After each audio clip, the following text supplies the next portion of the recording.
Hi, I'm Dr. Jan Jaffer, and this is GotTeeth, a patient-centric monthly podcast featuring local health experts. Hi everyone, so today I'm talking with Sara, who's one of our hygienists at Creekside Dental.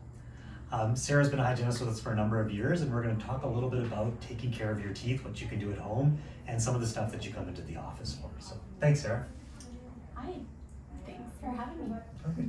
So, one of the things that we wanted to talk about is taking care of your teeth at home. I know that, many people ask a question about a manual toothbrush or an electric toothbrush.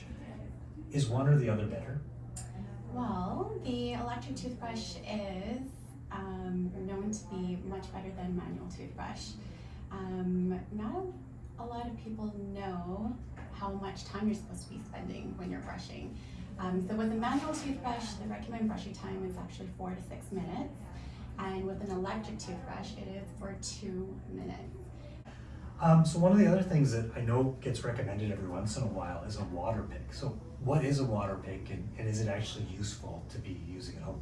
Yeah, so the Waterpick is great for everybody actually. It helps to flush up the gums, so if you've got gum inflammation or if you've got any sort of bleeding, it helps to, you can think of it as pressurized water, and you can control the pressure setting. And so when you increase it a little bit more, the pressure is a little bit higher. It helps to flush out any bacteria or any food debris that's underneath the gums or in between the teeth. And it is especially good for someone who may be going through ortho treatment. If they've got arthritis and they can't reach to floss in between their teeth with regular spool floss. Yeah. So you took me to the next question. So flossing, we're supposed to floss. So a couple of questions regarding flossing is: do I floss before I brush? Do I floss after I brush? And if I'm using a Waterpick, can I stop flossing? Yeah. Well, the CDA, the Canadian Dental Association, actually recommend that you floss prior to brushing. But for me, if you are my patient, if you are routinely flossing on a daily, I'd be really happy for that. With that, I think what's most important is your technique. So if you are flossing, if you're not flossing properly, then it really doesn't matter whether if you are brushing or the order of brushing or flossing. Okay. Without having a mannequin here or the rest, is there simple ways that you can explain flossing to us? With flossing, so basically you want to take a piece of floss about the length of your forearm, start from the very end, you're just circling it around your middle finger, you're guiding it with your index and your thumb. You're keeping about an inch in between, and when you're flossing, you always want to make sure that you are seesawing it through the contacts of your teeth, and the reason for that is because you want to ease it through the contacts, and if you don't ease it through, you might snap through and end up cutting into your gums.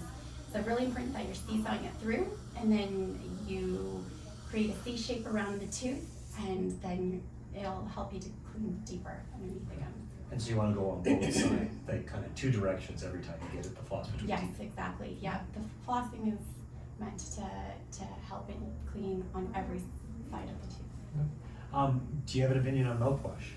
Should we be using mouthwash as something that we can just get over the counter at our Shoppers Drug Mart? Yeah, of course. I think that everybody should be using a mouthwash.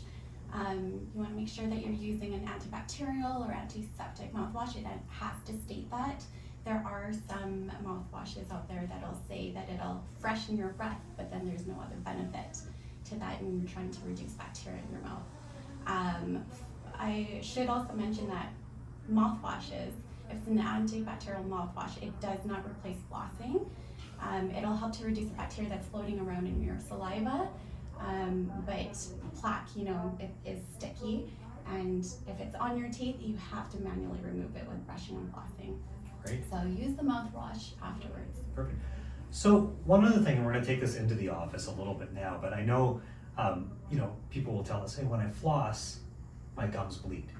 And so that must be normal, right? And I know that in having conversations with you, any type of bleeding is really not normal for people.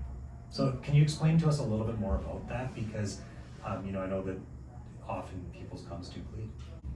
So if any part of your body is bleeding, you wouldn't think that was normal. If your eye was bleeding, that wouldn't be normal, right?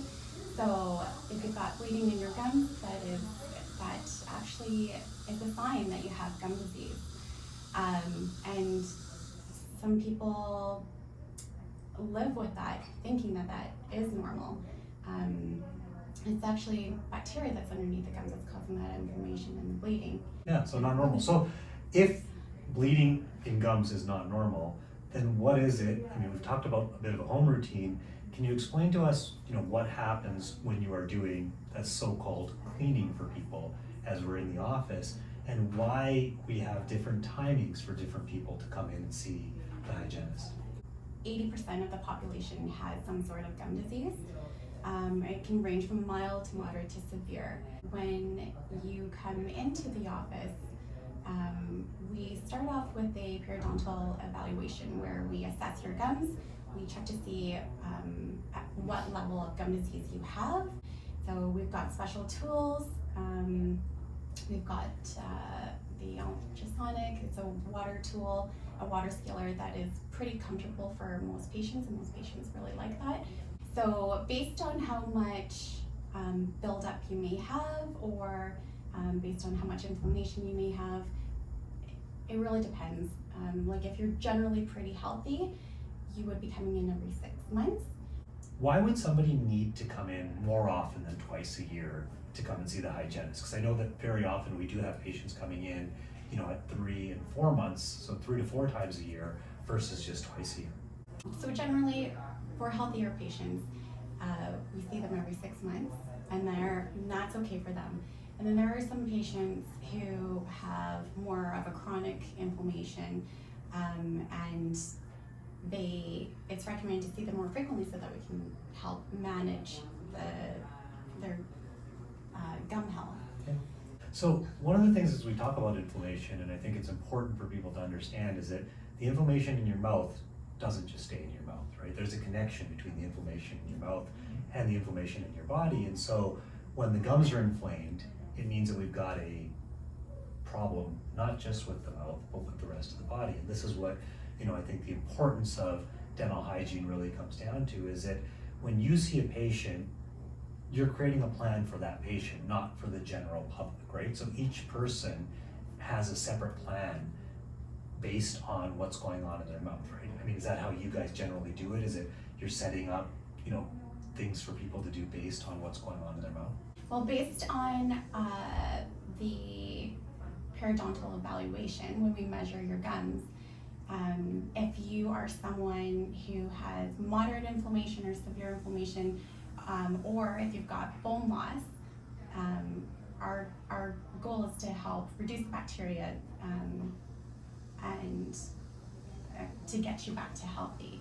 So we know that inflammation, not good for us, right? I mean, we don't want inflamed gums, we don't want an inflamed body, and there's a connection between the mouth and the body. And so we know bacteria causes the inflammation, we know medical, history can cause the inflammation. So how do we then stop that inflammation from happening? What is it that you can do that helps this inflammation get better? So it starts off with good home care. That's super important. So just making sure that you're taking care of yourself, brushing 2 to 3 times a day, flossing regularly, and then also using antibacterial mouthwash. And then when you come to see us, our goal is to help get rid of that inflammation and make your gums healthier. And in order to get rid of that inflammation, we need to remove the bacteria that's sitting underneath the gums that is causing that bleeding. And by managing that, how are we affecting their mouths and how are we affecting the rest of their body?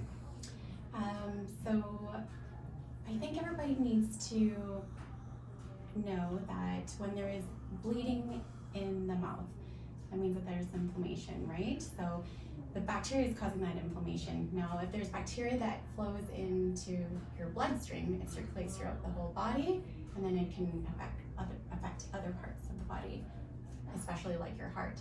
So that bacteria in the mouth actually can get to the other areas of your body? Yes. Yeah. So pretty important that we take care of it, right? Very. Yeah, and I think that that's one thing that's really important, is that the connection between the mouth and the body, it's the way that we get food into our systems, it's the way that we breathe. I mean, ideally, again, breathing through our nose and not through our mouth, because of the amount of bacteria in the world. Our nose helps filter that. And so those are really important things, and I think that you've really helped us understand, you know, why do we want to do really good home care, and why is it important to come in, you know, see the dentist, get your checkups and cleanings, understand how the plan is different for you versus, you know, everybody else. And you know, one of the things that I think you do a great job of is creating plans for individuals, not just having the same plan for everybody that walks through the door. And so I know it's one thing that we really appreciate that you do for our patients and for many patients, is that, you know, it is an individual situation that we're dealing with. So any last things that you want to add, any last pieces that are important that you find, little tips or tricks that help people?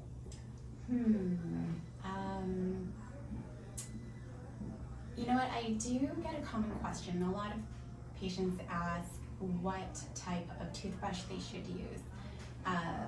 So I know, and I'm talking about the type of bristles. So there are some people out there that use medium or hard. I'd say throw those out. You want to be using a soft toothbrush. All right, Sarah, that was it. Great. A lot of great information. I know our patients will definitely get something out of that. I want to thank you for your time, and thank you for being such a loyal employee. Thanks for having me.